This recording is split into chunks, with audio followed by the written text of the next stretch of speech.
What's going on, guys? Welcome back to my channel. I am here with the box office numbers. It's time for Weekend Watch. Black Phone 2 debuted at number 1 with $26.5 million, and the worldwide total is $42 million. Now, these numbers may seem on the lower side, but compared to the original movie, the opening weekend of the first Black Phone was $23 million. So Black Phone 2 did debut higher than the original film. And I do think word of mouth is going to circulate after the opening weekend. I think a lot of people are going to go around social media to their workplaces. They're going to talk about the film. And I do think more people are going to check out Black Phone 2 in its second weekend. However, there is a ton of competition, so we'll see what happens with that going forward. For me personally, my theater experience for Black Phone 2 was horrendous. One of the worst that I've ever had. Not the movie itself. I'm not talking about the film. I'm talking about the theater experience. Because down the row from me was a family of 4, 2 kids, 2 adults, and those 2 kids, I would say probably like preteen, 12, 13 years old. They were constantly talking and laughing throughout the entire film. It was extremely distracting for me. So because of that, I ended up giving Black Phone 2 a lower rating because the entire experience just was not that great. I ended up giving it a 2-star out of 5 on my Letterboxd, but this is absolutely a film I need to rewatch again because the film is probably better than that, but I was just so distracted, I ended up giving it a lower score. But for right now, Black Phone 2 is at number 1. Now let's talk about the rest of the top 5. Second and third place. Second place is Tron Ares. This movie just is not performing up to what Disney thought it was going to. $11.1 million in weekend number 2, and the worldwide total is $103 million. I believe this past week, Disney made the announcement that they no longer are continuing with the Tron franchise, or it's not going to go to theaters. I'm not really sure what it was, but it's definitely a downgrade from what is going to be expected, what we thought was going to happen in the future. So Disney's not really focusing in on Tron anymore. Third place, I was correct. I believe I guessed that Good Fortune was going to debut in third, so I was right about that, with $6.2 million. Fourth and fifth place. Fourth place is One Battle After Another with $4 million, and the worldwide total is $162 million. Now, the worldwide total is not what Warner Brothers wanted it to be. Of course, it's not this huge, gigantic moneymaker, but what is going to happen with One Battle After Another is that this film is going to be a major award season contender. And when it comes to movie studios, they only care about 2 things: green and gold, money and awards. So just because One Battle After Another is not this huge major box office success, that does not necessarily mean it's a failure for Warner Brothers. As long as One Battle After Another starts racking up those nominations, I believe starting in January is when it all begins for award season, as long as this movie is going to get nominated, that is what the studio cares about, because Warner Brothers was so insanely successful this past year.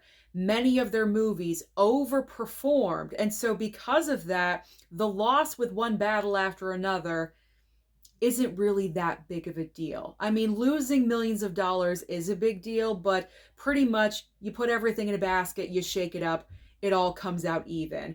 So as long as One Battle After Another performs well with nominations for award season, that is the number 1 priority. So I think Warner Brothers is going to keep One Battle After Another in movie theaters as long as possible, because we are inching closer and closer to nominations and award season. And so because of that, people are going to become curious about that film. They're going to go and check it out. So I think One Battle After Another, even though this movie is not raking in huge amounts weekend after weekend, it's only dropping slightly. I believe this past weekend it only dropped about 39%. The weekend before that, it was in the 20 percentile range. So I feel like One Battle After Another is in it for the long haul. So we'll see how much this movie ends up making worldwide by the end of its run. I apologize, that was a little long-winded, but I think One Battle After Another is kind of getting a lot of criticism, and some articles are saying that it's this huge flop. It's really not, because it's going to be a major contender for awards, and it's still making money at the box office. So we'll see what ends up happening. All right, that's fourth place. Rounding out the top five, in fifth place is Roof Man. This is so disappointing. I feel like no one is going to check out Roof Man, and it deserves to be seen. It's in the same category as Caught Stealing. These movies just could not win at the box office, unfortunately.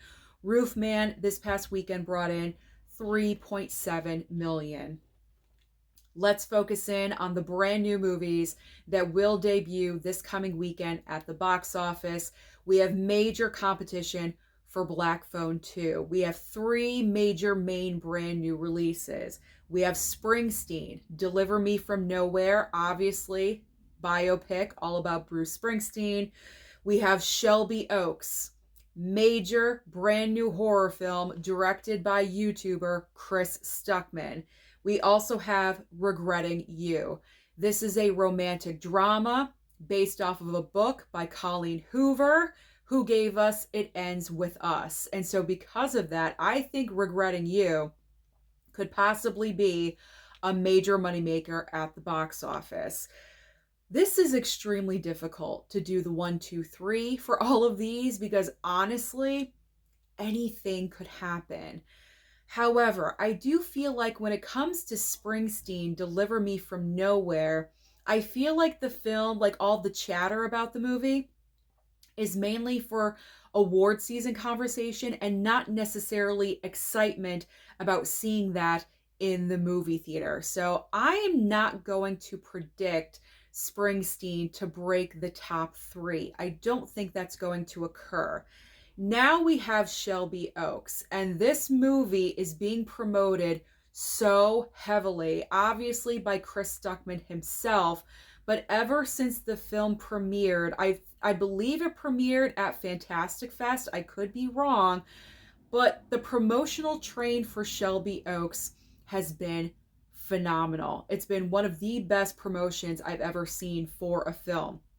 I cannot open up any single kind of social media account without seeing something about Shelby Oaks. And I feel like there's a lot of anticipation for this film. Many people are excited for it because it is directed by a YouTuber, a very well-known YouTuber, Chris Stuckman. And so because of that, there's going to be a lot of support for this movie.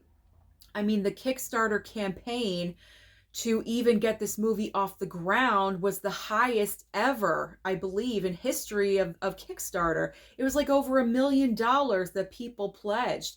And all of those people are absolutely going to go and check out this film. And so because of that, the word of mouth, the excitement, the anticipation, Shelby Oaks has a very good chance of debuting at number 1. But then we have Regretting You. Regretting You, as I said, comes from the mind of Colleen Hoover, who also gave us It Ends With Us. And when that film debuted, it was gigantic. That film had a $50 million opening weekend, and it wound up making, I believe, over $300 million worldwide. Absolutely incredible, insane. Now, I'm not saying Regretting You is going to have the same power as It Ends With Us, but I know there's a lot of book lovers out there, a lot of fans of this author, and so because of that, this film also has potential to do extremely well at the box office. So after all of my rambling, where do I fall with this as far as the 1, 2, 3? What do I think is going to happen this time next weekend. As I said, I think Springsteen is not going to debut in the top 3. I don't know. For some reason, I just believe that. I am going to go out on a major limb, and I'm going to say number 1 is going to be Shelby Oaks. I really, really do. Everyone's talking about it, the promotion, the donations, like the fans of Chris Stuckman. He has over 2 million subscribers on YouTube.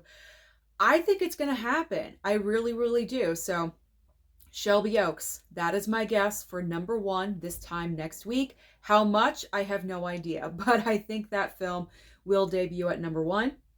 Second place, I'm going to say Regretting You. And then third place, I'm going to say Black Phone 2. Possibly it could be Springsteen, but I'm going to say Black Phone 2. I think Black Phone 2 has the potential to maintain because of that word of mouth. Now, after all of that, let's talk about what is going to be on streaming this upcoming week, and there's a lot to choose from. So just in case you cannot get to the movie theater, you can stay home and be entertained. Starting with Netflix, we have another award season possible contender. There's been little sound bites here and there about A House of Dynamite. I think this is directed by Catherine Bigelow, and she was our first female director to win the Academy Award for Best Director. So this is a possibility. This could happen. It could receive nominations. You never know. Now, Max, or HBO Max, is dropping 2 huge debuts this week. The first big one is on Friday, the 24th, and that is Weapons. So if you did not see Weapons at the theater, it did just come out on physical media, but if you wanted to stream the movie first, this Friday is your day. And then the following Sunday, on the 26th, we have the debut of the brand new series, It, Welcome to Derry. And I am interested in streaming that, so I put it on my list. Now, Hulu is going out on a limb here, and I know Hulu is like merging with Disney Plus, and it's going to be like one huge entity, but Hulu still has its own tab underneath Disney Plus. So when I talk about this moving forward in the future, I'm always just going to continue to say Hulu, just to let you know. So Hulu is debuting the remake of The Hand That Rocks the Cradle. Now, I said it went out on a limb doing this because in my mind, the original Hand That Rocks the Cradle is so good. It is one of my favorite thrillers of all time. I consider it to be a horror film because it's just horrific circumstances. I cannot imagine any other actress stepping into the shoes of Rebecca De Mornay and delivering such an amazing, psychotic, creepy, unnerving performance. But we will see what happens with this brand new remake. I will be open-minded, but it's going to be very difficult for me to believe the remake is going to outdo the original, because the original is just so darn good. And if you have not seen the original, I highly recommend that you do. Other than the remake of that film, if you're not interested, we do have the Western, The Unholy Trinity, is also going to debut on Hulu this week. Now on Prime Video, we have a brand new series called Harlan Coben's Lazarus, and also a 3-part docuseries called Allen Iverson. Paramount Plus also has season 4 of Mayor of Kingstown. I think Edie Falco is joining the cast because she is on the poster right next to me. I do not believe she's been on any prior season. And Edie Falco, man, she's great in everything. Anything and everything. I feel like if she's added to something, it always gets elevated. So that's most likely going to be a very good season. And ending everything today with Apple TV, and it's no longer Apple TV Plus. They're cutting off the plus, apparently, so it's just Apple TV. So on Apple TV this week, we have Stiller and Mira, Nothing is Lost, another brand new documentary, and this documentary was directed by Ben Stiller, and obviously it is all about his parents and their relationship. That is everything that's currently happening at the box office and also on streaming. Comment down below and let me know, what do you think is going to be the 1, 2, 3 this time next week? It was very difficult for me to decide, but I am going to stick with my choices and I'm curious about yours. Don't forget to like and subscribe before you leave, and I'll see you next time.